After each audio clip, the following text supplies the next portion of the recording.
Hello दोस्तों, अस्सलाम वालेकुम, आदाब, सत श्री अकाल। मैं Rizwan Ahmad Ansari. Welcome to our channel smarter है, जो मैथमेटिकल कंटेंट के लिए प्रसिद्ध है।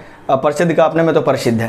ठीक है, आज मैं आप लोगों के लिए पार्ट बी लेकर के आया हूँ। 22 जुलाई जेईई मेन का जो पेपर हुआ है, 22 जुलाई शिफ्ट 2 वाली, उसके मैंने पार्ट ए जस्ट लेकर डेमो वीडियो बनाया था, जो 2 क्वेश्चन बनाया था। उसमें तीसरा प्रॉब्लम मैं सॉल्व कर रहा था जब तक वीडियो कट हो गई थी। वहाँ से मैं कंटिन्यू कर रहा हूँ। थर्ड प्रॉब्लम से फिर से आपको कंटिन्यू कर रहा हूँ और आज आपको सोल्यूशन मैक्सिमम देने की कोशिश करूँगा और समझाने की ज़्यादा कोशिश करूँगा, वीडियो चाहे जितनी भी लंबी हो। ठीक है, तो देखते हैं। ये प्रॉब्लम नंबर 3 कह रहा है कि the number of all possible values of n, कह रहा है कि n की टोटल कितनी वैल्यूज होंगी, जहां n जो है 1 2 3 4 2 लेकर के 100 तक है। ठीक है, कह रहा है which satisfy the condition 11 to the power n is greater than 10 to the power n plus 9n, 9 to the power n। यहां देखिए, इसका सॉल्यूशन हम लोग करते हैं, समझ के करेंगे।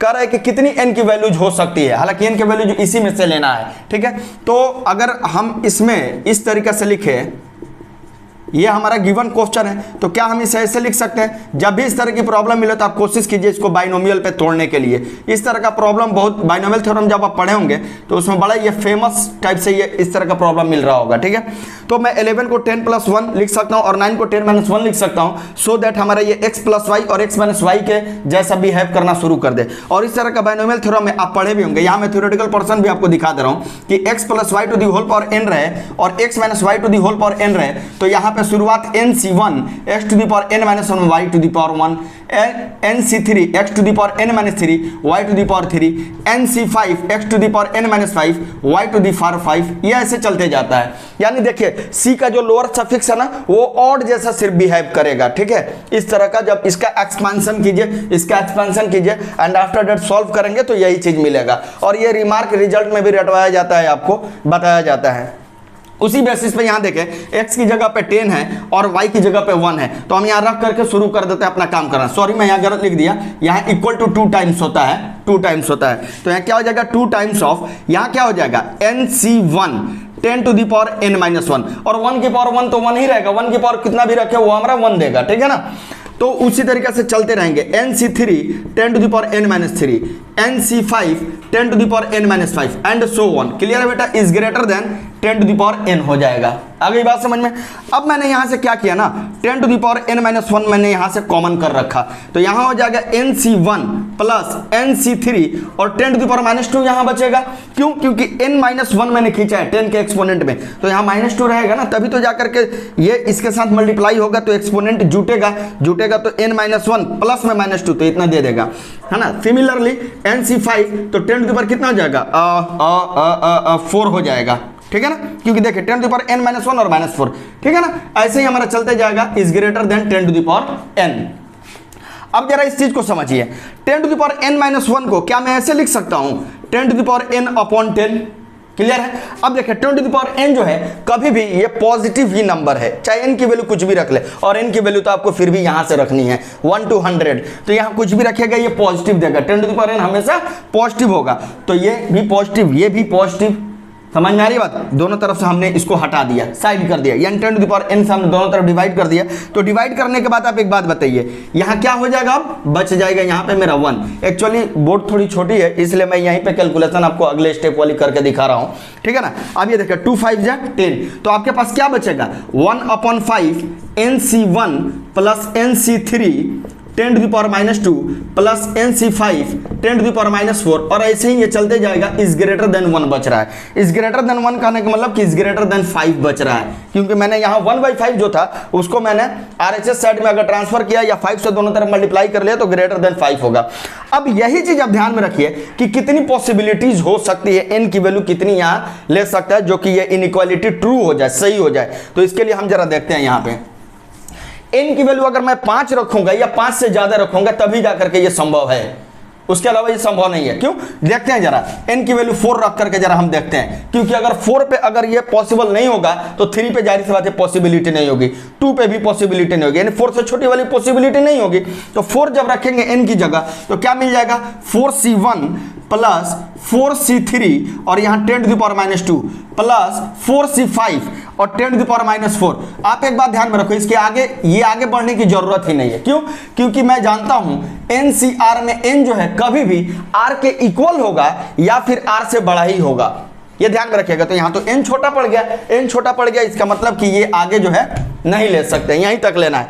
इज ग्रेटर देन 5, इसके कहने का मतलब ये हो गया। चलिए देखते हैं 4c1 4 हो जाएगा, 4c3 भी 4c1 होता है 4 हो जाएगा upon 10 square is greater then 5। ये कितना हो जाएगा जी 100, 400 हो जाएगा plus 4 upon 100 is greater then 5। यहाँ देखिए ये कितना हो गया 404 और ये हो गया 100, यानी इसका मतलब हो गया 4.04 इज ग्रेटर देन 5। क्या संभव है क्या 4.04 5 से बड़ा होगा? कतई नहीं होगा। इसका मतलब कि हमारा n इक्वल टू 4 यहाँ डालने पे ये इनइक्वालिटी जो है एक्सेप्ट नहीं कर रही है n इक्वल टू 4 को। तो n इक्वल टू 3 डालेंगे तब तो और कम पे जाएगा, n इक्वल टू 2 डालेंगे तब तो और, तो इसका मतलब कि 1 2 3 4 वैल्यू नहीं हो सकती है। और जहां आप 5 डालेंगे तो यहां तक चलेगा, 5c5 तक चलेगा। अरे बात समझ, तो आप देखेंगे n इक्वल टू 5 पे क्या हो रहा है, ये इनइक्वालिटी सेटिस्फाई कर जाइए, या n इक्वल टू 5 से ज्यादा पे जब आप देखेंगे ना तो इनइक्वालिटी क्या हो रही है, सेटिस्फाई कर रही है। तो आपका जो सॉल्यूशन होगा वो n की वैल्यू जो होगी वो 5 से लेनी है, 5 6 7 8 लेकर के यहां तक चलनी है। तो बताइए आपके पास कितनी वैल्यूज दी हुई हैं 100 में से आपने 1 2 3 4 तो छोड़ दिया, तो कितने नंबर ऑफ आपके पास क्या कर रहा है यहाँ पे, the number of all possible values of n की कितनी वैल्यूज हो सकती है, तो 96 वैल्यूज हो सकती है, क्योंकि 1 से लेकर 100 तक में 100 हो गया तो 4 हमारा कम हो गया, 96 हो गया। ओके, मिलते हैं अगले प्रॉब्लम। ये हमारा है नेक्स्ट प्रॉब्लम, मैट्रिक्स से लिया गया है। इफ मैट्रिक्स से मतलब आया हुआ है, इफ a इक्वल टू 0 1 0 1 0 0 0 0 1 है एंड b एक मैट्रिक्स b है जो 3/3 ऑर्डर का है, जिसकी एंट्रीज जो है यानी उसमें एलिमेंट जो है 1 2 3 4 5 में से ही रहेंगे, ठीक है। तो कह रहा है then the number of possible matrices b such that ab equal to b है। कह रहा है कि टोटल हमारे पास कितने b के पॉसिबिलिटी होंगे, कितने मैट्रिक्स होंगे, b कितना मतलब हो सकता है, कितने मैट्रिक्स ऐसे हो सकते हैं जिसमें ab बराबर ba आ जाए। हालांकि एक बात ध्यान में रखिएगा कि b में जो भी एंट्री होगी एलिमेंट की वो 1 2 3 4 5 ही होगी। क्लियर हो गई बात। तो हम मान लेते हैं हमने एक नया मैट्रिक्स मान लिया जिसमें a b c p q r और x y z, ये मैंने मान लिया मैट्रिक्स, ठीक है, b इक्वल टू। क्लियर है बेटा, क्योंकि 3/3 ऑर्डर का मैट्रिक्स लेना है, 3/3 मतलब 3 रो हो गए 3 कॉलम हो गए। क्लियर हो गई बात। अब हमारा कंडीशन क्या दिया हुआ है कि ab इक्वल टू b हमेशा रखना है, ठीक है। यानी कि अब आप यहां पे क्या करें, ये a का मल्टीप्लाई b से करें और फिर b का मल्टीप्लाई a से करें, ठीक है ना। करने के बाद से जो हमारा फाइनल मैट्रिक्स तैयार होगा वो हमारा कुछ यूं होगा। तो यहां हमारा मल्टीप्लाई करने के बाद आप देख लिए ए बी इक्वल टू देख रहे हैं P Q R A B C X Y Z, A B ले लेना है, ए हो गया बी हो गया, दोनों का मल्टीप्लाई करेंगे यानी फर्स्ट रो फर्स्ट कॉलम के साथ यहाँ था ना, फिर फर्स्ट रो सेकंड कॉलम के साथ, फिर फर्स्ट रो थर्ड कॉलम के साथ, ऐसे हमने मल्टीप्लाई कर लिया ए बी और फिर एक बार बी को ए से मल्टीप्लाई कर लिया। अब ये दो मैट्रिक्स इक्वल है। दो मैट्रिक्स इक्वल कब होता है, कॉन्सेप्ट क्या है, जब दोनों मैट्रिक्स के ऑर्डर सेम हो, पहला कंडीशन। तो ये 3/3 3/3 ऑर्डर सेम है। अब हमारा इनका कॉरेस्पॉन्डिंग एलिमेंट भी सेम हो, यानी कि A11 पे जो इसमें रहेगा A11 पे जो इसमें रहे, ये दोनों बराबर होंगे तभी ये दोनों मैट्रिक्स बराबर कहलाएगा। तो यहाँ क्वेश्चन कर रहा है कि बराबर है ये मल्टीप्लीकेशन, इसका मतलब ये दोनों मैट्रिक्स बराबर है तो कब होगा, जब P की वैल्यू किसके इक्वल होगी, B के इक्वल होगी। आ गई बात समझ बेटा। फिर Q की वैल्यू किसके इक्वल होगी, A के इक्वल होगी। फिर R की वैल्यू किसके इक्वल होगी, C के इक्वल होगी। क्लियर है। यहां फिर A बराबर Q आ रहा है जो कि ऑलरेडी है, B बराबर P आ रहा है जो कि ऑलरेडी है, C बराबर R आ रहा है, ये भी ऑलरेडी आप देख रहे हैं। यहां अब क्या है, X इक्वल टू Y होगी, X equal to Y, y equal to X already है, z इक्वल टू जेड, यानी आपके पास ये आ रहा है पॉसिबिलिटी। ये चीज आप देखिए, ध्यान में रखिएगा। तो अब जरा एक बात समझिए, मैट्रिक्स बी बताना है, यानी A B C P Q R X Y Z की वैल्यूज हाँ यहां इस एंट्री में से कैसे रखेंगे। तो देखो, अगर हमें पी का पता लग जाएगा तो बी का भी पता लग जाएगा, अगर हमें Q का पता लग जाएगा तो A का पता लग जाएगा। क्यों, क्योंकि अगर P की वैल्यू अगर 1 हो गई तो इसका मतलब क्या पता चल रहा है, B की भी वैल्यू 1 हो गई। अगर हमारे पास Q की वैल्यू 2 हो गई तो इसका मतलब पता चल रहा है A की भी वैल्यू 2 हो गई। फिर उसी तरीके से R का पता लग गया तो C का पता लग गया। बात समझिएगा, X का पता लग गया तो Y का पता लग गया, क्योंकि X की वैल्यू अगर मैंने 3 ले लिया तो Y की वैल्यू वहां 3 रखेंगे अपने आप इसमें, यानी X 3 हो गया तो यहां भी 3 रखा जाएगा। आ गई बात समझ में। और Z बराबर तो Z है, यानी कि Z जो है सिर्फ Z के इक्वल है, Z की कोई एक वैल्यू होगी। तो आप ये सोचिए ना कि आपको कितना खाली जगह भरना है इन नंबरों में से, समझिए आप जरा। यानी आपको क्या भरना है, एक P का जगह भरना है, एक Q का जगह भरना है, एक R का जगह भरना है, एक X का और एक Z का। तो आपको अपने आप P का जगह भरेगा ना तो A का जगह भरा हुआ मिलेगा, B का भी मिलेगा, C का भी मिलेगा, Y का भी मिलेगा। ये देखिए, ये इससे कनेक्ट है, ये सब समझिएगा।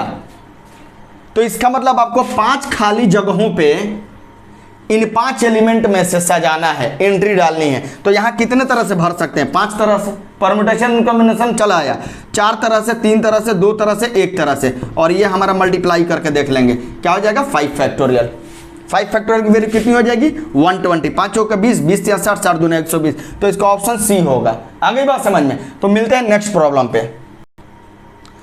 ये हमारा नेक्स्ट प्रॉब्लम है कोऑर्डिनेट ज्योमेट्री, सर्कल चैप्टर से प्रॉब्लम है। बिल्कुल फार्मूला बेस्ड क्वेश्चन है। अगर जरा से भी अगर आपको फार्मूला याद होगा तो आप इस प्रॉब्लम को फट से बना सकते हैं। देखिए प्रॉब्लम क्या कर रहा है, if a circle 36x² + 36y² - 108x + 120y 120y + c = 0 neither touch nor cuts the coordinate axis होगा। एक्चुअली मैंने पेपर वगैरह जहां तक देखा है ना, जो चीज बताया तो उसमें एक्सिस लिखा हुआ है, यहां जरा ध्यान रखिएगा, एक्सिस होगा, because axes is the plural of axis.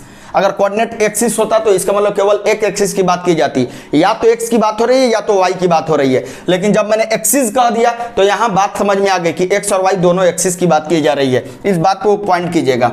And point of intersection of the lines x - 2y = 4 and 2x - y = 5 also lies inside the circle.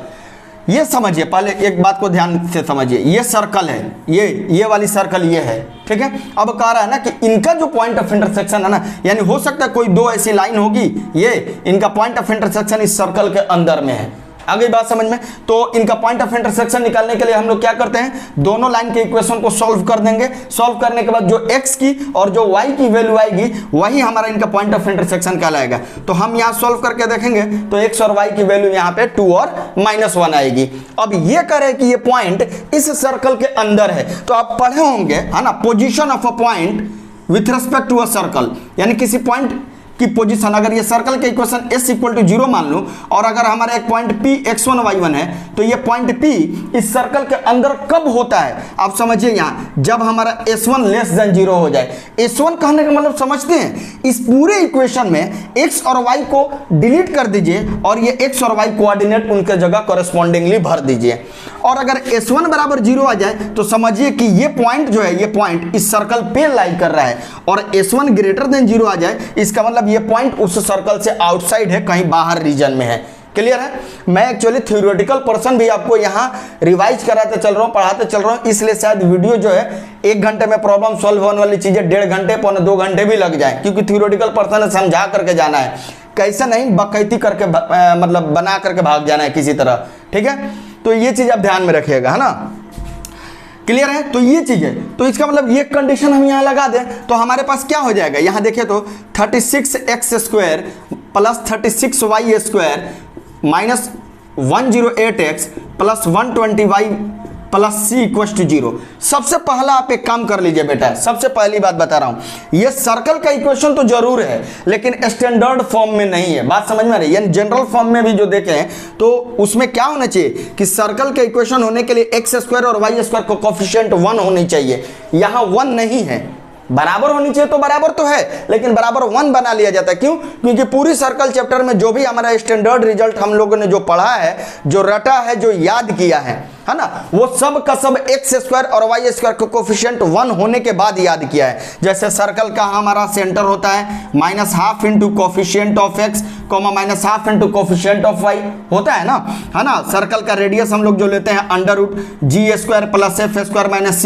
ये सब कौन से सर्कल का है? वो सर्कल का जिसका x² और y² को कोफिशिएंट 1 हो।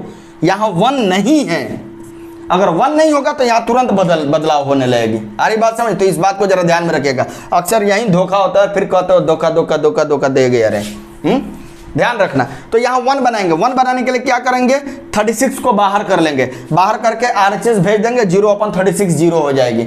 लेकिन यहाँ देखेंगे कि x² + y² - 108 है, तो यहाँ क्या बचेगा 3x, क्योंकि 36 × 3 108 होता है। अब यहाँ ध्यान दीजिएगा, यहाँ जो है कंप्लीट जो है डिविजिबल नहीं है 120, इसलिए हम लोग क्या करेंगे 36 से डिवाइड कर दिए। 36 से जब हम डिवाइड करेंगे क्या बचेगा, 12 × 120 है, 12 × 3 36, 10/3 आएगा। ये हमारा हुआ सर्कल का इक्वेशन। क्लियर है बेटा? अब कह रहा है कि चूंकि ये पॉइंट जो है इस सर्कल के अंदर लाई कर रहा है ना, चूंकि मान ले तो उस पॉइंट का नाम 2 - 1 है, लाइज इनसाइड इनसाइड ऑफ 1 इस इक्वेशन 1 के। तो क्या करेंगे, x के जगह पे हमने 2 भर दिया, y के जगह हमें -1 भरना है। -3 into 2 plus 10 into -1/3 plus c/36, ये लेस देन 0 होना चाहिए अंदर लाई करेगा। तो अब इसको जरा सॉल्व कर लीजिए, सॉल्व करके देखेंगे तो ये हो जाएगा 4 और ये हो जाएगा 1, ये हो जाएगा -6, ये हो जाएगा -10/3 plus c/36 is less than 0। यहाँ क्या कर लो, यहाँ एलसीएम ले लेता हूँ, तो ये हो जाएगा 36 हो जाएगा एलसीएम। ये क्या देख रहे हैं, 4 1 5 5 5 -6 यानी -1 हो जाएगा, सीधी सी बात है। क्लियर है ना बेटा। तो ये हो जाएगा हमारा -36 हो जाएगा और ये हो जाएगा -120 हो जाएगा। समझ में आ रही बात, क्योंकि ये हमारा क्या 12 देंगे 120 plus c is less than 0। 36 चूंकि पॉजिटिव नंबर है इसलिए दोनों तरफ 36 से मल्टीप्लाई करने पे इनइक्वालिटी के डायरेक्शन में कोई भी बदलाव नहीं आएगा। अब यहाँ ध्यान दीजिए कितना हो गया, ये रहा आपका 36 और 20 56, यानी ये आ जाएगा -156 plus c is less than 0। इसका मतलब -156 को उधर भेजेंगे तो आ जाएगा c is less than 156। Clear है। इसको हमने इन इक्वेशन 1 मान लिया। यहाँ तक समझ में आ चुकी होगी बात। अब एक्चुअली ब्लैक बोर्ड छोटा है, व्हाइट बोर्ड का है, ब्लैक बोर्ड का छोटा है, तो मुझे और स्पेस की जरूरत है, इसलिए मैं इस कंडीशन को इधर कहीं लिख दे रहा हूँ। ठीक है, c is less than 156। Clear है बेटा। अब मैं इधर इसको मिटा रहा हूँ, ये मिटा दे रहा हूँ और ये अब पोर्शन जो कैलकुलेटिव पार्ट है इसको मिटा दिया मैंने। क्लियर है बेटा। अब हमारा एक सवाल क्या कर रहा है कि ये सर्कल जो है ना वो ना तो टच कर रहा है ना तो कट कर रहा है। आप एक बात ध्यान से, यहाँ फिर एक मैं थ्योरेटिकल पोर्शन आपको दिखा रहा हूँ और बता रहा हूँ, जरा ध्यान से समझिए। ये एक सर्कल है, ठीक है, एक्स एक्सिस है, ये वाई एक्सिस है। ये हमारा देख रहे हैं, ये जो आपने देखा ए बी, यही क्या है, लेंथ ऑफ एक्स इंटरसेप्ट है, यानी सर्कल जो है इस एक्स एक्सिस को कट मार रही है और यहाँ पे जो है ये सी डी ये वाई एक्सिस को कट मार रही है। तो एक सर्कल है ना जिसका equation x² plus y² plus 2gx plus 2fy plus c equal to 0 हो, वो एक्स एक्सिस को कब कट करेगी। तो ध्यान में रखिएगा, ये जो है ना इंटरसेप्ट वाला पोर्शन ध्यान में रखिएगा, ये हमारा हो जाएगा √g² - c हो जाएगा। अब एक बात समझिए, ये अगर g² इक्वल टू c हो गया, इसका मतलब ये हो गया कि रूट के अंदर वाली पोर्शन 0 हो गई, मतलब ये लेंथ क्या हो गया, 0 हो गया। लेंथ जैसे ही 0 हो जाएगा तो आप देखिएगा ये सर्कल तुरंत ऐसे सिकुड़ करके एक्स एक्सिस को टच करने पे आ जाएगा। आप देखें तो कहाँ एक्स इंटरसेप्ट बन रहा है, नहीं बन रहा है। इसका मतलब g² बराबर c होगा, तो ये हमारा लेंथ सिकुड़ जाएगा, इसका मतलब ये हो जाएगा क्या, टच करेगा एक्स एक्सिस को। तो अगर मैं ऐसा क्यों ना कर दूं, g² - c less than 0। Less than 0 का मतलब क्या हो गया, ये सर्कल इसको टच भी नहीं करेगा और कट भी नहीं करेगा। तो आपके पास यही कंडीशन मिला है फाइनली, क्या मिला है कि अगर g² - c लेस देन 0 रहा, ये g² - c लेस देन 0 रहा तो सर्कल ना तो टच करेगी ना तो कट करेगी। g² - c अगर इक्वल टू 0 रहा तो सर्कल एक्स एक्सिस को टच करेगी। अगर g² - c ग्रेटर देन 0 रहा तो सर्कल जो है एक्स एक्सिस को इंटरसेक्ट करेगी, कट करेगी। आपका कंडीशन ये वाला लेना है। आगे बात समझ में। सिमिलरली वाई एक्सिस की बात करेंगे तो f² - c अगर लेस देन 0 रहेगा तो हमारा ये सर्कल वाई एक्सिस को ना तो टच करेगा ना तो कट करेगा, यानी इधर इधर ही निकल लेगा ये। और अगर टच करते रहता है वाई एक्सिस को तो f² इक्वल टू c होता। अगर हमारा कट करते रहता है वाई एक्सिस को तो f² is greater then c होता। आ गई ना बात समझ में। तो ये मेरा कॉन्सेप्ट था इस प्रॉब्लम में लगाने के लिए, ठीक है। अब चलते हैं कॉन्सेप्ट के आगे, अब बढ़ते हैं। तो g² हमारा एक कंडीशन क्या लेना है, g² - c नेगेटिव होना चाहिए और एक कंडीशन है f² - c नेगेटिव होना चाहिए। अब देखिए g की वैल्यू यहाँ निकाले तो इसका सेंटर निकाले, क्या होता है -g - f, यानी इसका मतलब -½ इंटू कोफिशिएंट ऑफ x यानी -3 और -½ इंटू कोफिशिएंट ऑफ y। ये पर कितना आ रहा है बेटा, 3/2 आ जाएगा और ये 2 5 10 -5/3। देखिए तो g² ये हो गया हमारा 9/4 माइनस c, यहाँ c के जगह क्या है c/36 इज लेस देन 0। यहाँ f² 25/9 और माइनस c/36 इज लेस। यहाँ ये जो c ले रहे हैं सर्कल की इक्वेशन ध्यान दीजिएगा, यहाँ c के जगह c/36 है, ठीक है ना। अब यहाँ चलिए, यहाँ चलते हैं, क्या हो जाएगा c/36 इज ग्रेटर देन 9/4। मैंने इसको उधर लेकर के चला गया और यहाँ क्या हो जाएगा c/36 इज ग्रेटर देन 25/9। तो ये मेरा रहा c इज ग्रेटर देन 81, 2 मान लिया, और ये हो जाएगा c इज ग्रेटर देन 100, इसको मैंने 3 मान लिया। तो हमारे पास c के लिए कितना कंडीशन आया, 3, c 156 से लेस होना चाहिए, c 81 से ज़्यादा होना चाहिए, c 100 से ज़्यादा होना चाहिए। तो हमें इन तीनों में जो कॉमन वैल्यू मिलेगी ना, वही हमारा फाइनल सॉल्यूशन होगा। ठीक है, तो नंबर लाइन पर सजा लेते हैं हम इस नंबर्स को। 81 हो गया, उससे बड़ा 100 हो गया, उससे बड़ा 156 हो गया। c की वैल्यू कह रहा है 156 नहीं लेनी है, उससे छोटी, यानी हम यहाँ तक चल देंगे। c की वैल्यू 81 नहीं लेनी है, उससे बड़ी, यानी हम यहाँ तक जा सकते हैं। बड़ा मतलब कोई बाउंडेशन है ना, कहाँ तक जाना है। फिर 100 के इक्वल नहीं है, उससे बड़ी, तो यहाँ तक। अब देखिए इन तीनों लाइन में, सोल्यूशन लाइन में कौन सा कॉमन लाइन है, तो हम देख रहे हैं कि इतना पोर्शन जो है ये पोर्शन कॉमन आ रहा है। तो कितना कॉमन आ रहा है, 100 से 156 के बीच में। तो ये हमारा आंसर हो जाएगा c की वैल्यू। ठीक है, नेक्स्ट प्रॉब्लम अर्थमेटिक प्रोग्रेशन का सीक्वेंस इन 3 चैप्टर से है। इफ एन एपी S10 दिया हुआ है 530, यानी S10 मतलब होता है सम ऑफ 10 टर्म्स, और सम ऑफ 5 टर्म 140 दिया हुआ है। कह रहे हैं कि आपकी वैल्यू जो है S20 माइनस S6 की वैल्यू फाइंड आउट करनी है। तो आप देख लीजिए, इसकी वैल्यू 5 फाइंड आउट करनी है इसकी। तो Sn का फॉर्मूला आपको मालूम होगा, Sn इक्वल टू होता है n/2 into 2a plus n-1 into d। तो यहाँ S20, तो n की जगह 20 है, तो क्या हो जाएगा 20/2, 20/2 कितना हो जाएगा 10 हो जाएगा, इंटू 2a प्लस 19d, और यहाँ क्या हो जाएगा माइनस n/2 यानी 3 हो जाएगा। अब क्या हो जाएगा 2a प्लस n-1 यानी कि 5d।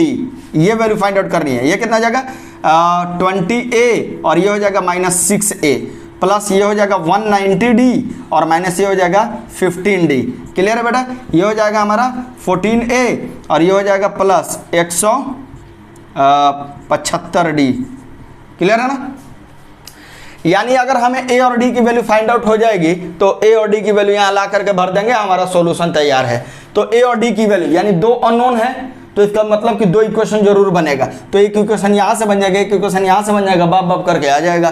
तो S10 हमारा कितना दिया है बेटा 530, इसका मतलब n/2 यानी कि 10/2 यानी कि 5 हो गया, 2a plus 9d equal to 530। Clear है, यानी कि 2a plus 9d equal to 530/5। ये कितने मरतबे जाएगा, 5 एकम 5 है ना, और 0 5 6 30, 106 आ जाएगा जी। क्लियर है, यानी कि ये मेरा रहा 106। अब फिर इसी तरीके से हमने क्या किया, S5 हमारा दिया है 140, यानी ये दिया है 5/2 into 2a plus 4d equal to 140। तो ये कितना हो जाएगा 2a प्लस 4d, ये हो जाएगा 140 गुणे 2 और बट्टा 5। ये कितना दे देगा जी, 5 दूना 10, 5 बटे 40, 28 दूना 56 आ जाएगा जी, ये 56 आ जाएगा। इक्वेशन 2 हो गया।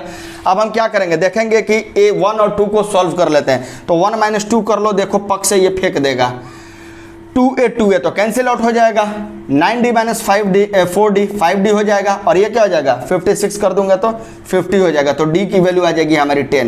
देखो तो 106 में से 5 करेंगे हो जाएगा ना। और d की वैल्यू जब 10 आएगी तो कहीं एक जगह ले जाकर भर दीजिए, फ्रॉम 2 ही कर लीजिए, from 2a plus 40 equal to 56, यानी 2a इक्वल टू 16। तो a की वैल्यू आ गई बेटा 8, यहाँ ला करके भर दीजिए, 14 इंटू 8 हो जाएगा, और प्लस 175 इंटू 10 आ जाएगा। देख लीजिए आ जाएगा आपका 1862 आ जाएगा, 1862 आपका आंसर।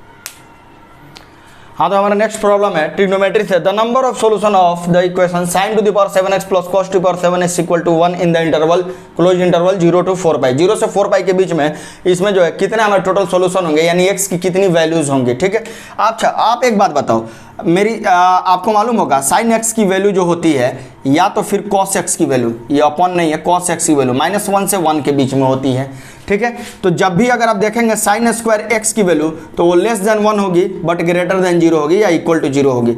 cos स्क्वायर x की वैल्यू देखेंगे तो लेस देन और इक्वल टू 1 होगी। क्लियर हो गई बात, यानी sin स्क्वायर और cos स्क्वायर की वैल्यू कभी भी लेस देन और इक्वल टू 1 होगी। ठीक है, अच्छा अब जरा एक बात ध्यान में रखिएगा, साइन की पावर 7x जो होगी ना, वो साइन स्क्वायर x से कभी भी छोटी होगी, और cos की पावर 7x भी जो है cos स्क्वायर x से छोटी होगी। ठीक है, ये आप ऑब्जर्व कीजिएगा। नहीं यकीन हो, नहीं भरोसा हो तो एक्स की कुछ वैल्यूज रख करके आप यहाँ चेक करके देखिएगा तो आपको पता चलेगा। ठीक है, कि साइन की पावर 7x जो है लेस देन और इक्वल टू होगा साइन स्क्वायर एक्स के, कॉस की पावर 7x लेस देन और इक्वल टू होगा कॉस स्क्वायर एक्स के। अब हम क्या करते हैं, यहाँ देखेंगे sign to the power 7x plus cos to the power 7x अगर हमने किया तो लेस देन और इक्वल टू क्या हो जाएगा, sign square x plus cos square X हो जाएगा, यानी कि ये क्या हो जाएगा 1। क्लियर है। अब आपका सवाल क्या है, आपका सवाल ये है, कह रहा है sine to the power 7x plus cos to the power 7x equal to 1 चाहिए, यानी ये वैल्यू 1 के इक्वल कब होगी, जब हमारा साइन की पावर 7x बराबर साइन स्क्वायर एक्स हो जाए और कॉस की power 7x equal to cos square X हो जाए। मिलाओ तो, अगर ये हमारा साइन स्क्वायर एक्स हो जाए, ये हमारा कॉस स्क्वायर एक्स हो जाए तो वैल्यू हमारी 1 हो जाएगी कि नहीं हो जाएगी, जरूर हो जाएगी, ऑफकोर्स हो जाएगी। ठीक है, इसका मतलब ये पता चला, जरा साइन स्क्वायर को इधर लेकर के आइए तो क्या हो जाएगा, साइन की power 7x minus sine square x equal to 0 and cos की power 7x minus cos square x equal to 0। यहाँ से आप कॉमन करेंगे साइन स्क्वायर एक्स तो क्या मिलेगा आपको, साइन एक्स इक्वल टू 0 मिल जाएगा और एक मिलेगा साइन एक्स इक्वल टू 1, और यहाँ क्या मिलेगा, कॉस एक्स इक्वल टू 0 मिलेगा और कॉस एक्स इक्वल टू 1 मिलेगा। समझिएगा इस बात को। अब जरा ये ध्यान में रखिए कि ये हमारा इतना और इतना दोनों ही लेना है तो कब संभव है, ये देखिए साइन एक्स की वैल्यू 0 ले और कॉस एक्स की वैल्यू 1 ले, तब, या तो साइन एक्स की वैल्यू 1 ले और कॉस एक्स की वैल्यू 0 ले, तब यही केस बनेगा। सोचिए, आपके पास एक्चुअली अगर केस बनाने के लिए सोचे तो आप क्या सोच रहे हैं कि दोनों 0 0 हो जाए, या साइन 0 कॉस 1 हो, या साइन 1 हो कॉस हमारा 0 हो, या साइन और कॉस दोनों 1 1 हो। समझिए, ये कॉम्बिनेशन तो कभी काम नहीं करेगा। क्यों, क्योंकि साइन 0 और कॉस 0 हुआ तो 0 इक्वल टू 1 हो जाएगा, तो ये हमारा फेल कर गया।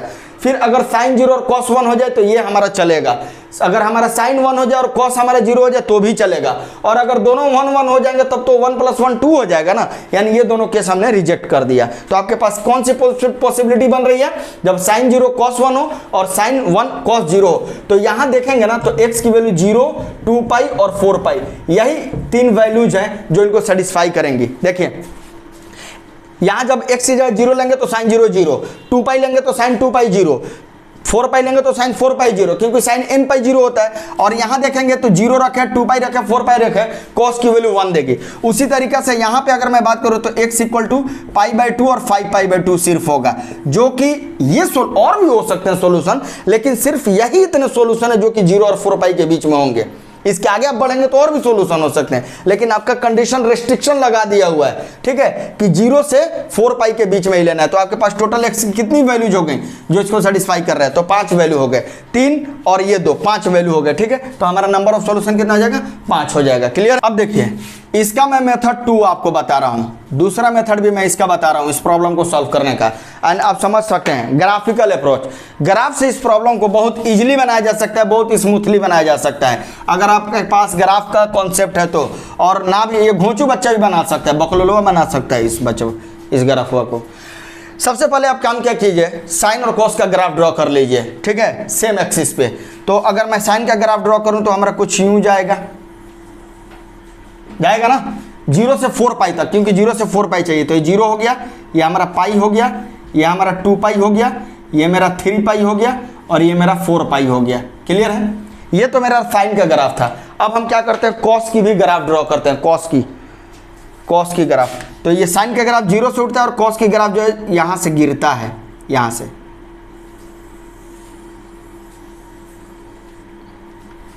क्लियर है, ये हमारा जो है रेड पेन वाला किसकी ग्राफ है, y equal to cos X की, और ये हमारा ब्लू पेन वाला किसकी ग्राफ है, y equal to sine X की।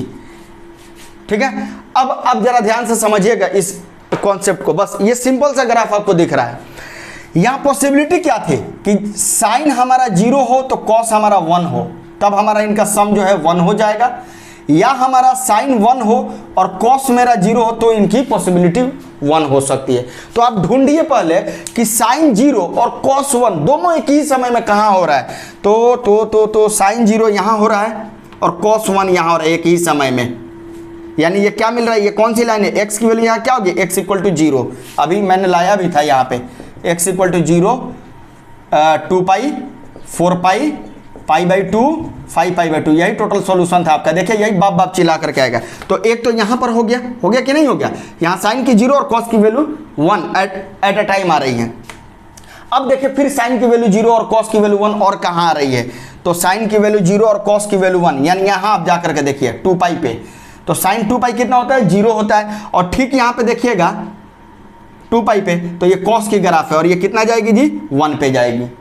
क्लियर है, यानी एक पॉइंट ये मिला, एक पॉइंट ये मिला, एक पॉइंट x = 0 मिला, एक पॉइंट x = 2π मिला, और एक पॉइंट यहाँ जा करके देखिए आप, ये देखिए 4π तक जाना था ना जी, तो क्या देख रहे हैं 4π पे भी हमने देखा क्या कि साइन की वैल्यू 0 है और कॉस की वैल्यू 1 है। ठीक है, आप देखिए कॉस की वैल्यू 1 कहाँ हो सकती है, एक तो यहाँ पे हो सकती है, मैक्सिमम यहाँ हो सकती है, यहाँ हो सकती है, आपने चेक कर लिया, तो ये तीनों पॉइंट सेटिस्फाई कर गया कि नहीं कर गया, आगे ना बात समझ में। ये मैं ये नहीं कर रहा कि आप बनाए होंगे तभी मालूम है, ये आपको मालूमात नहीं है तब की बात कर रहा हूं। तो देखिए एक तो यहाँ होगा ना, दूसरा पॉइंट यहाँ होगा, तीसरा पॉइंट यहाँ होगा, 3 पॉइंट हुए। अब हमारा दूसरा केस क्या लेना है, दूसरा केस लेना है जब साइन 1 हो और कॉस 0 हो, तो साइन का मैक्सिमम वैल्यू देखिए यहाँ पे, तो ये देखिए, तो यहाँ से चलिएगा, देखिए ये क्या होता है, कॉस की यहाँ वैल्यू π/2 यही ना होती है जो कि 0 हो जाती है। तो एक पॉइंट तो ये मिला π/2 जहाँ पे क्या है, कॉस 0 है और साइन क्या है, 1 है।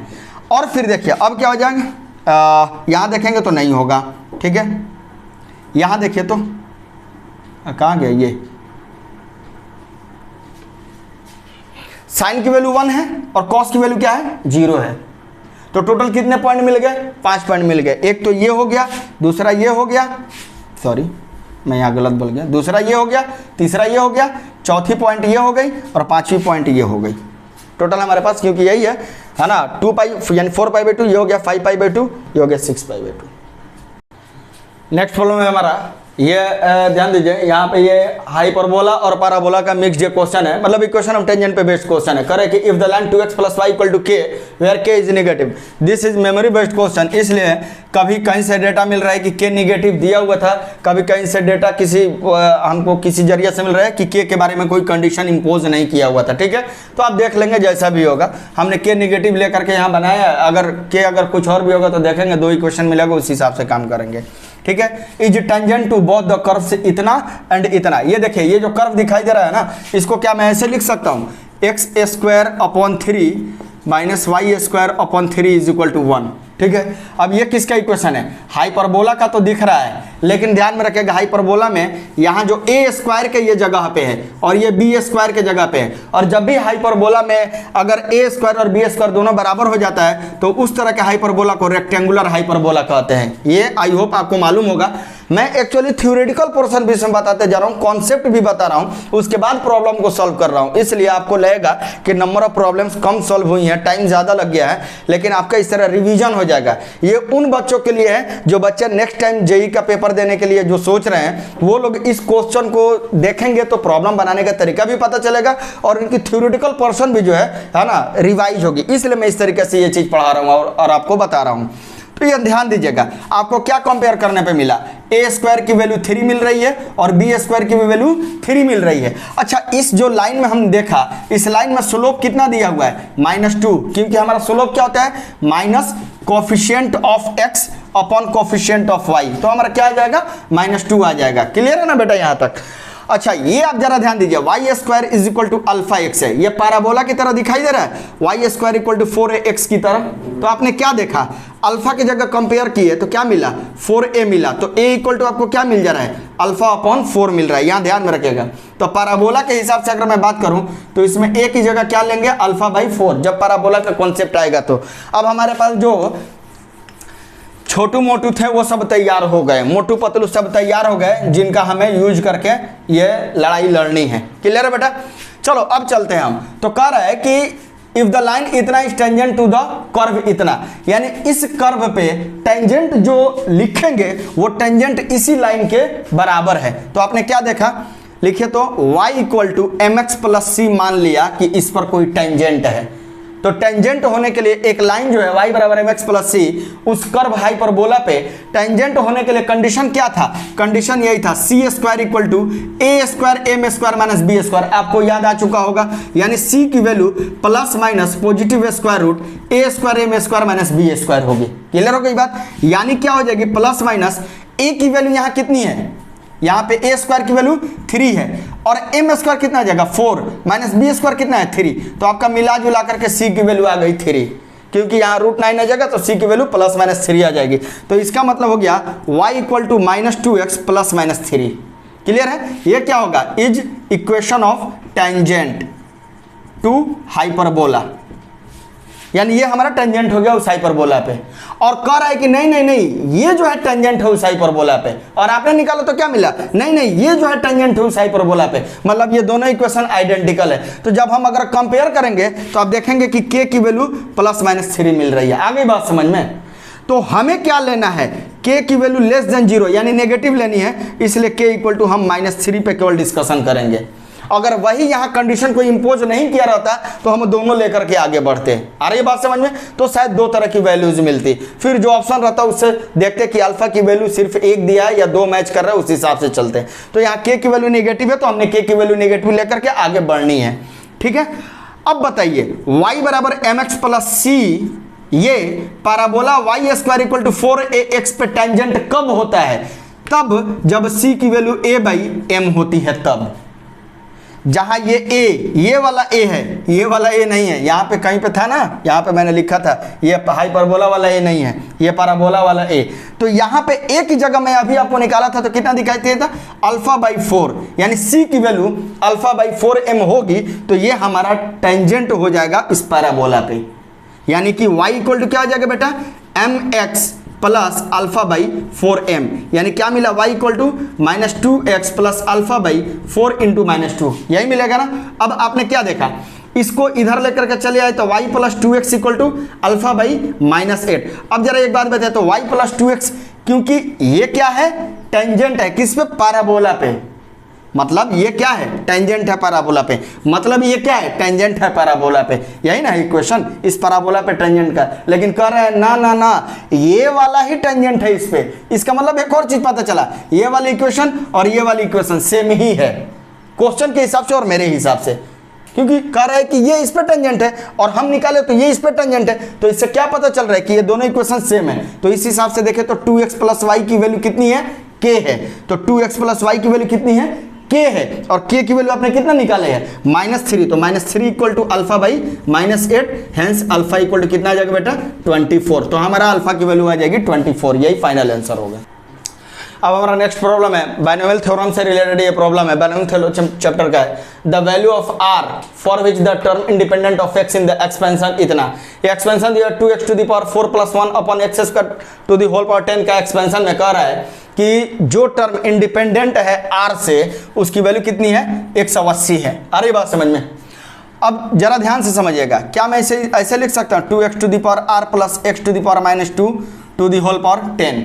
ठीक है, तो जब भी अगर टर्म इंडिपेंडेंट फ्रॉम x कहता है ना, या किसी चीज से भी इंडिपेंडेंट कहता है, तो हम लोग जनरल टर्म ले लेते हैं। तो जनरल टर्म होता है tr प्लस 1 लिखते हैं, लेकिन एक्चुअली r यहाँ क्वेश्चन में यूज हो चुका है, इसलिए हम एक अनदर सिंबल मान लेते हैं k। तो tk प्लस 1 क्या हो जाएगा जी, ncr होता है, यानी 10ck हो जाएगा। ठीक है, into first expression to the whole power 10 minus k into x to the power -2 की होल पावर के। ये क्या आ जाएगा बेटा, 10ck, यहाँ क्या देख रहे हैं 2 टू दी पावर 10 - k हो जाएगा, और यहाँ क्या हो जा रहा है x to the power 10r minus R K, और यहाँ क्या हो जाएगा x to the power -2k। थोड़ा और सजा करके लिखे तो 10ck 2 to the power 10 - k into x to the power क्या दिखाई दे रहा है, 10r माइनस आर के -2k। अब कह रहा है कि ये इंडिपेंडेंट फ्रॉम x है, यानी इंडिपेंडेंट है x से, मतलब ये वैल्यू क्या है, 1 है। ये वैल्यू 1 तब ना होगी जब ये वैल्यू 0 होगी, एक्सपोनेंट में 0 होगा तो x टू द पावर 0 1 हो जाएगा। यानी इंडिपेंडेंट के लिए क्या होना पड़ेगा, 10r माइनस आर के -2k बराबर 0। यहाँ से r अगर कॉमन करेंगे तो 10 - k equal to 2k, -2k उधर चला गया, शिफ्ट हो गया, तो r इक्वल टू कितना हो जाएगा 2k अपॉन 10 माइनस के। अगर हम k की वैल्यू केवल फाइंड आउट कर लें तो यहाँ भर देंगे, हमारी r की वैल्यू निकल जाएगी कि r की वैल्यू उतनी रहेगी, तो हमारा ये टर्म इंडिपेंडेंट हो जाएगा। अब जरा ध्यान से समझिएगा, अगर बाय द वे ये इंडिपेंडेंट हो जाता है तो इसके पास हमारा इतना बचेगा, और ये वैल्यू कितनी दी हुई है 180 दी हुई है। मतलब क्या दिया हुआ है 10ck into 2 to the power 10 minus K equal to 180 दिया हुआ है। क्लियर है? अब जरा यहाँ ध्यान से समझिएगा, 10ck यानी factorial 10 upon factorial k upon 10 minus k into 2 to the power 10 upon 2 to the power k equal to 180 दिया हुआ है। अब यहाँ जो है आप डायरेक्टली अगर आप हिट करें इस चीज को तो k की वैल्यू 8 रखेंगे तो ये सेटिस्फाई कर जाएगा। अब आप सोचिएगा सर आप रट के बोल रहे हैं, नहीं, आपको भी समझा रहा हूं, समझिए। यहाँ 10ck NCR पे कंडीशन क्या होता है कि r कभी भी n से छोटा या इक्वल होगा, यानी यहाँ लोअर से फिक्स की वैल्यू कभी भी यहाँ n से जो होगी या तो बराबर होगी या तो उससे छोटी ही रहेगी। तो आप तो यहाँ समझ में आ गई आपको कहानी कि k की वैल्यू कभी भी या तो 10 होगी या तो 10 से छोटी होगी, और k की वैल्यू खूब कम होगी तो 0 हो सकती है, क्योंकि निगेटिव तो यहाँ होगा नहीं। तो k की वैल्यू 0 और 10 के बीच में होगी। तो अगर आपके पास समय है तो k की वैल्यू 0 से लेकर के 10 के बीच में यहाँ रखते जाइए, आपको पता चलते जाएगा। तो आप खुद सोचिए ना, थोड़ा सा 10 के पास से बढ़िए ताकि ये नंबर्स में हमारा क्लियर हो जाए। तो जब आप यहाँ 8 रखेंगे तो देखिए यहाँ क्या हो जाएगा 10 factorial upon 8 factorial into 2 factorial 10 to the power 10 sorry 2 to the power 10, और यहाँ क्या हो जाएगा 2 to the power 8 equal to 180। तो यहाँ आपने क्या देखा, ये यहाँ बच जाएगा 2 to the power 10 minus 2 to the power 8, 2 square होगा, 2 स्क्वायर बोले तो 4 हो जाएगा, और ये 4 जो है ना कैंसिल कर देगा 180 को, तो कितना बचेगा यहाँ 45 बचेगा।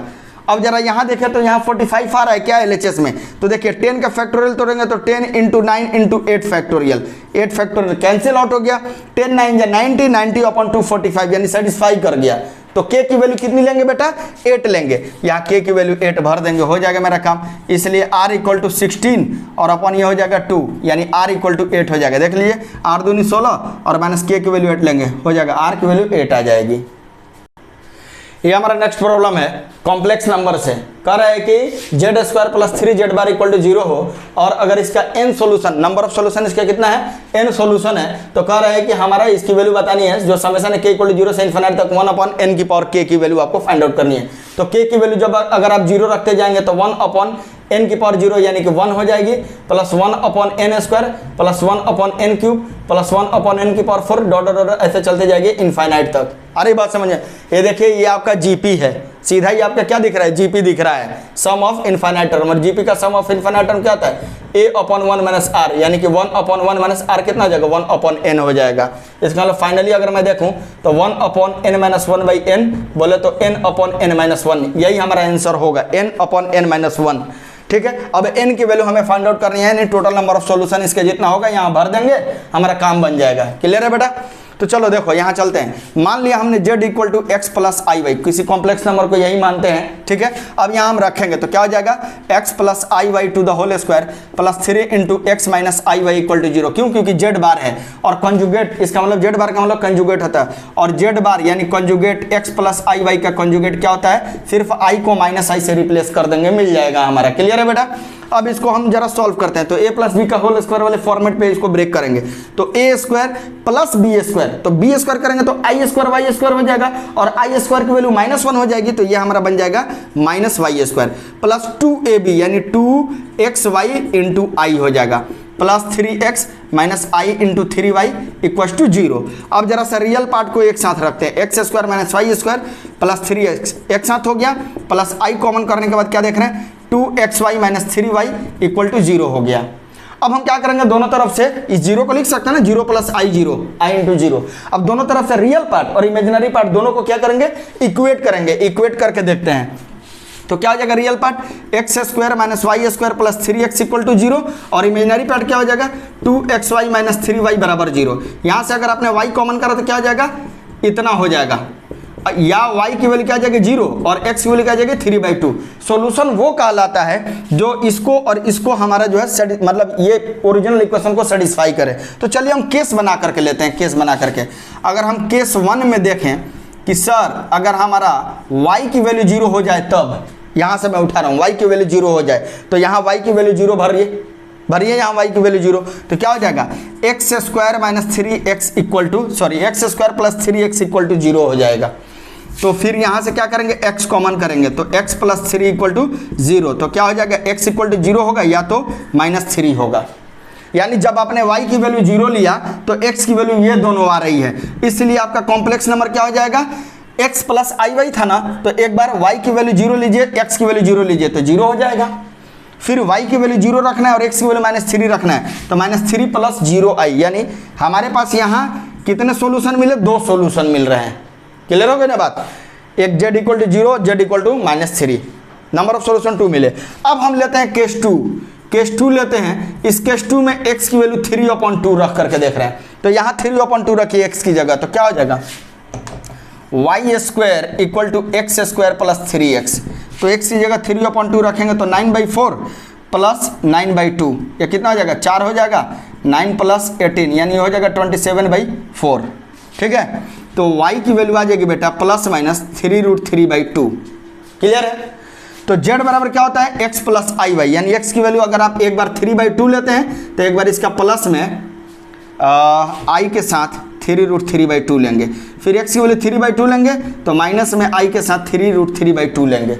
तो आप एक बात बताइए z की यहाँ फिर कितनी वैल्यू मिल रही है, 2 वैल्यूज मिल रही है, तो टोटल आपके पास नंबर ऑफ सॉल्यूशन कितने हो गए 4, यानी कि यहाँ 0 और -3 और एक ये 3/2 प्लस i इंटू 3√3/2 और एक हो गया 3/2 माइनस i इंटू 3√3/2, 4 सॉल्यूशन हो गए।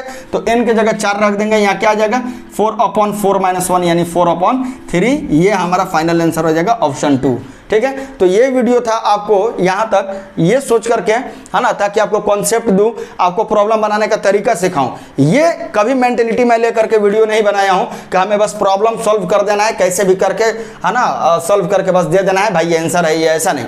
ये मैं इसलिए वीडियो बनाया, है ना, ताकि जो बच्चे रिवाइज कर रहे हैं, अपनी प्रैक्टिस कर रहे हैं, रिवीजन में लगे हैं, उनको प्रॉब्लम के साथ साथ इसमें कौन सा कॉन्सेप्ट यूज हो रहा है और वो कॉन्सेप्ट क्या है, उनका एक बार कॉन्सेप्ट भी तरोताज़ा हो जाए। इसलिए मैंने थ्योरी के साथ इस प्रॉब्लम को बनाते आया और एक एक स्टेप जो है कैलकुलेशन किया, कहीं पर भी कैलकुलेशन मैंने छोड़ा नहीं। ठीक है, तो अगर वीडियो आपको अच्छी लगे तो ज़्यादा से ज़्यादा मैक्सिमम इसे शेयर करें, सब्सक्राइब करें, चैनल को ग्रो करें अगर आपको सही लगे तो, और अगर सही नहीं लगे तो सजेशन जो हो वो आप हमें सजेशन दें, इंशाल्लाह रहमान जरूर पूरी होगी। मिलते हैं आपसे अगले